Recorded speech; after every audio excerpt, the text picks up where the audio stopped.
Hey yo, what it do, baby? It's your boy Dynamic, and today I'm bringing you a little commentary on a little game called Black Ops 2.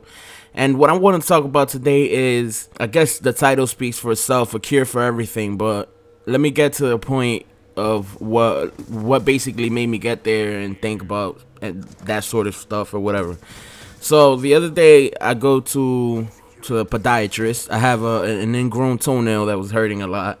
So I go there. I'm basically getting, I don't know if you could call that surgery or minor surgery or whatever, but it was a quick process. You know, it wasn't too invasive or whatever the word is. But basically what the doctor did was he applied anesthesia to my toe in order to make it numb so that it wouldn't hurt. And that made me think about other things in life, because there are things in life that we don't have a cure for, or even we don't even have for something that works as anesthesia. For instance, for stuff like depression, where the person just totally becomes numb to the pain. We don't have that sort of treatment for things that have to do for the brain. I don't know if you guys understand what I'm trying to say. There are all sorts of ailments that we can treat for the body. We can make the body numb in order to not feel pain to receive surgery. But there are a lot of people out there that are receiving other type of pain, mental pain, or sort of these brain disorders that can basically sort of destroy a person's life and not let them live a calm life or whatever. Things like OCD and stuff like that. And basically, that's what I'm trying to say. There aren't things that are made for that yet, because we don't understand the human brain yet that much. Well, basically at all. We don't understand the human brain, and progress has been slow. And you would think that something as important as the human brain, which is basically the most important organ in the body, you would think that we would have a whole bunch of information about the brain, because it is our brain after all, not some other animal's brain, but our brain. And you would think that we would have a vast amount of knowledge, and we have a good amount of knowledge, but it is nowhere near vast. It is nowhere near as what it should be. And I was reading the other day an article where, like him or hate him or love him or whatever, Barack Obama, he's trying to approve, I think is $1 billion of research aid money, basically $1 billion of money into research to map the human brain, basically like the Human Genome Project, which was done to map all human genes and stuff like that. But this has more to do with the brain, and I think it's more complicated than even the Genome Project was. This would probably cost from $1 billion to about $3 billion.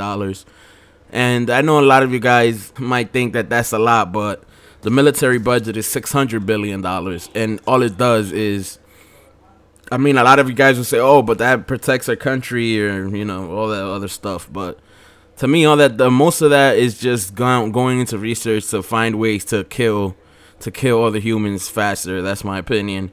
This type of research is done to try to advance our knowledge of whatever we know, our knowledge, so that we can maybe create drugs in the future, or have better therapy for those bad diseases that people have been dealing with, things like Alzheimer's, OCD, depression, all types of brain disorders, retardation even, maybe. To me, that seems like such a great investment. Like, I don't understand why we have, as society, basically through the use of governments, we have all this money that can go potentially into research that will basically give us advances that you can't put a price on. Like the person that let's say invented the refrigerator, right? Something that we use every day, we probably take it for granted. Imagine what price can you put on the person that invented the refrigerator? What price can you put on that invention? I mean, it's priceless, basically. How it helps our lives is incredible. And I see the same things come from scientific research. Discoveries always advance the way we live our lives.